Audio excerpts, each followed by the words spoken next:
Hi fellas, I have a package. That's arrived.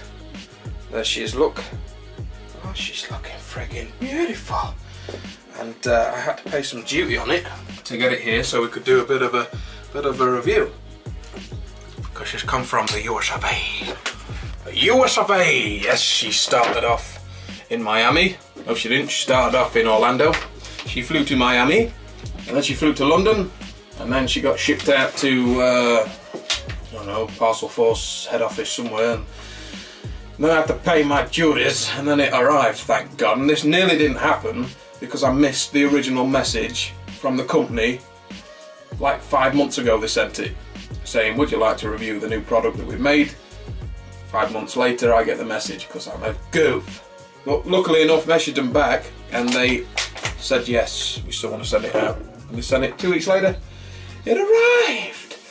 But before we get into that, more importantly, I just want to give a massive, huge thanks to everyone that subscribed to the channel. A big thanks to those of you that have subscribed from the very beginning and have followed my homebrewing journey to this point now. And those people who have recently subscribed, big thanks to you, because we've just gone through 5,000 subscribers. Oh, friggin' right. That's one of the big milestones for me, I think. Getting to like 100 subscribers, then getting to 1,000, then getting to like 5,000, the next one's 10. We're gonna do it, fellas. But of course, if it wasn't for you guys supporting, I wouldn't be here.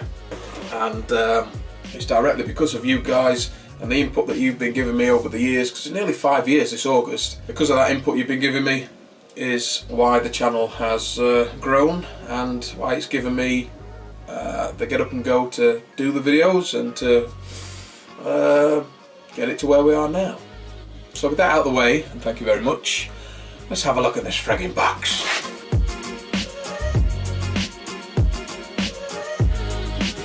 Right, so the company is Craft-A-Brew. Now Craft-A-Brew have been making and putting together 1 gallon kits, all grain kits. And then last year, 2016, they got a Kickstarter together to raise the funds to plough it into this new product, which is a new fermenter. And within a week, they got their money and started building them.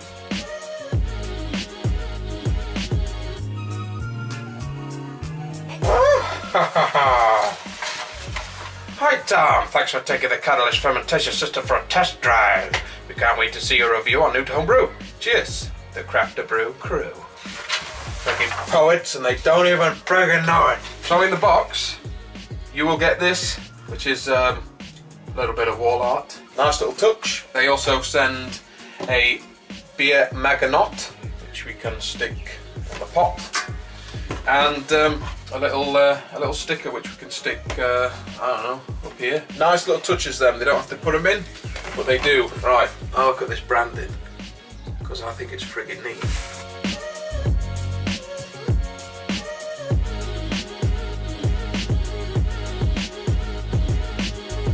I love the branding on this. It's a good solid box. I like the artwork, and I like the fact that on every side there is a little bit of a write-up to the main features of the product. So this is telling you about the fermentation system. This is just picking out little bits about each part. Easy to wash, scratch resistant. And I think this is what's been getting everyone's knickers in a twist, because this is the new Trub Trap, which is a butterfly valve dump into a mason jar. So I think they brought this out to rival the fast ferment.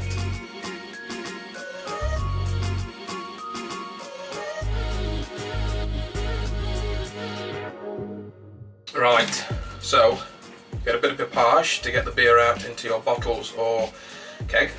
This is part of the frame. This is the top bit where the system sits in, and I must say it feels solid actually. It feels quality. This part here where the fermenter sits in is like a rubber. It's like, yeah, yeah, it's like a full rubber seal that runs around the whole lot. So it's not smooth. It's not smooth plastic on smooth plastic. So it's gonna hold it snug in there. What else we got? Comes with an Allen key and the nuts to put the legs onto the top, which we've just seen, and a little one of these crimpers. Right. That's one of the legs.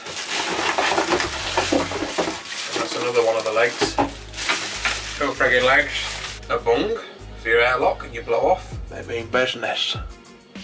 Oh, they mean business. And of course, we have the fermenter itself, the body of it, which,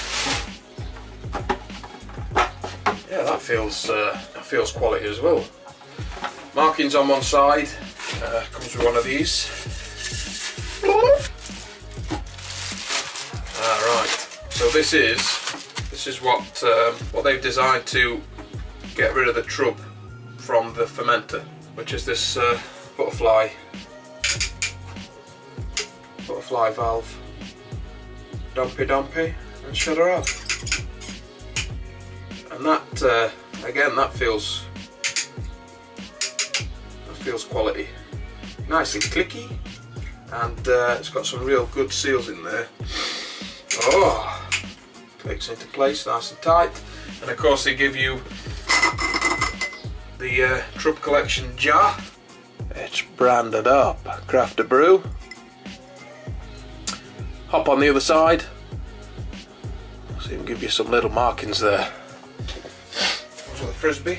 It also comes with a bottling or kegging attachment, and this takes the place of the glass mason jar, so that screws into there, and then you just open up the valve and run it to a little bottling wand or straight to your keg. And of course the friggin' lid, which again, like the base, feels nice and solid actually. Goodness, yeah, that's quite solid. It feels good. It's obviously all plastic, but it doesn't feel like cheap, nasty plastic. I'm going to build it all and we'll have a proper look at it. But that's it. Oh, I made a bit of a mess in here, but we're going to get her built and have a proper look at her when everything's together. But I think a couple of guys in the US have been reviewing this, and this portion of it is meant to be the main selling point. You've obviously got a massive opening there for dropping trub, and I've seen a couple of guys doing videos on the trub dropping on the fast ferments, and they've occasionally had it sort of build up into that little tiny neck and block up, which is what you don't want when you're doing things like that. So let's get it built. Oh fellas, she's built! She's built, and it took 8 screws to put the frame together. Here she friggin' is, in all of her glory.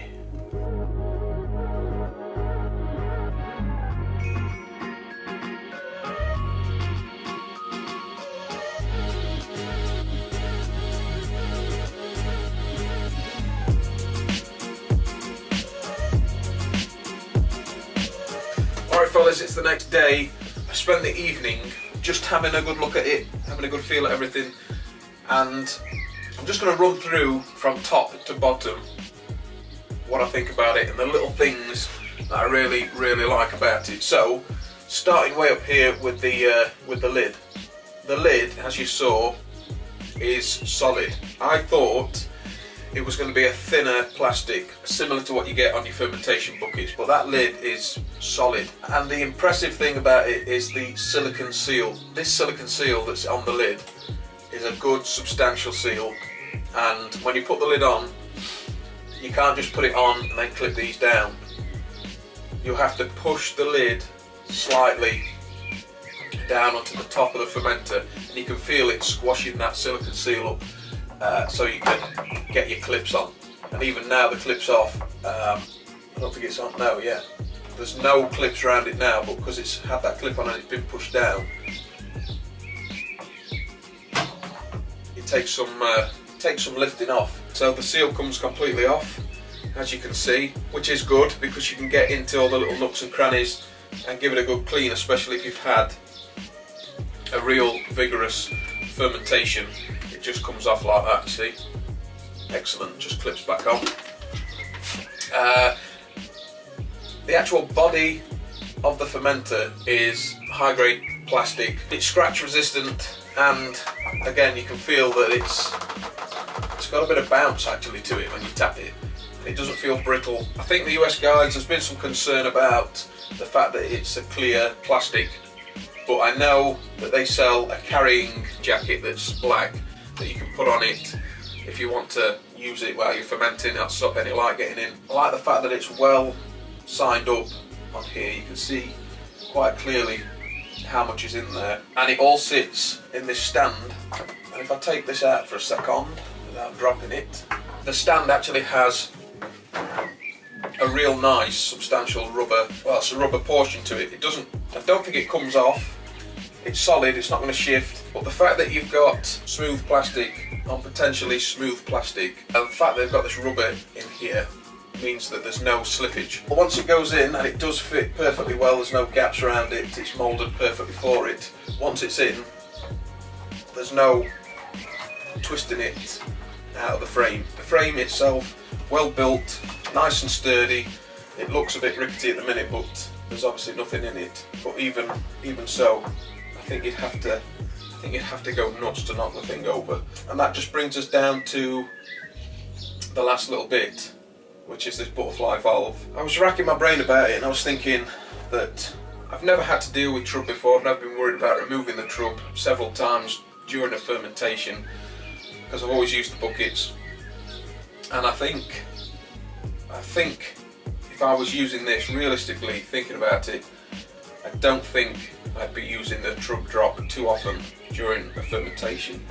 I think I'd just wait till it had done fermenting and then just shut her off, unscrew the mason jar which has got your yeast and you're trubbing it from fermentation, especially if you've crash chilled. That'd be full, and then I would attach your bottling or kegging attachment, which goes straight on there, like so. Put your hosing on, or a longer hose so you can get it down to the bottom of your keg to stop it getting oxidised, and then open her up and away you go. One of the things I've been seeing from people using it in the US is they would change this out 2 or 3 times during the fermentation, and each time you put in an empty jar onto the bottom which is full of air, and then when they open up the butterfly valve to dump more trub, that air that's in that is going through the beer. So I probably wouldn't mess around with it because I don't want to get any air going through it, especially the back end of fermentation. Don't want to start oxidising it. I'm going to have to, if I do several trub drops, I'm going to purge this, so I'll get it somewhere near, get a length of tubing in there off my gas bottle, purge all the oxygen out of there, and then just screw her up. And I think that's how I'm going to do it. If I do any multiple trub drops, and then with this, all I do with this is fill this full of star san with the tubing. Fill the tubing and this with star san all the way up to the top. Screw her on, full of star san, and then unclick the clamp at the bottom, let all the star san out, and when the beer starts flowing, put it into your keg and keg it like that, and that way you're not getting any air that's in here bubbling through your finished beer. I think that's how I'm going to do it. But apart from that little workaround that I'm going to have to do, and it would be the same for any system like this that's conical, where you can collect the trub and change this jar out several times. You're going to have that problem where the jar is going back on empty, full of air, and when you open it up, the air is going to go up through the beer because the beer is going into the empty jar. There's ways around it, but it would be nice to have something on this butterfly valve, probably, you know, where it screws on, or a little system built in where you could purge the air out of this completely and then open her up. I think I'm going to have to modify the fridge because I don't think I can get it in the fridge. And if I can't get it in the fridge, we're still going to use it just for a demonstration purposes, just to show you how everything works with it and how I get on with it. But I'm thinking I can get it in the fridge if I alter the fridge a little bit. It would be nice to get it in there, and it would be nice so I could regulate the temperature, and it would be nice so I can crash chiller to use it exactly how I would use my fermentation buckets when I'm fermenting beer. But that's it, the Craft-A-Brew catalyst fermentation system. And that's what I think about it, first impressions. So if you've got any questions about it or any thoughts about it, leave them in the comment section below, and we'll be getting a brew on pretty soon, and we'll be fermenting in it. So that's it, fellas. So as always, don't forget to thumb this video in case you do want to do. Don't forget to hit this little icon here to subscribe, click it and you won't see what's coming up next. Share the video, get it out for all to see. Until next time, I'm out of here.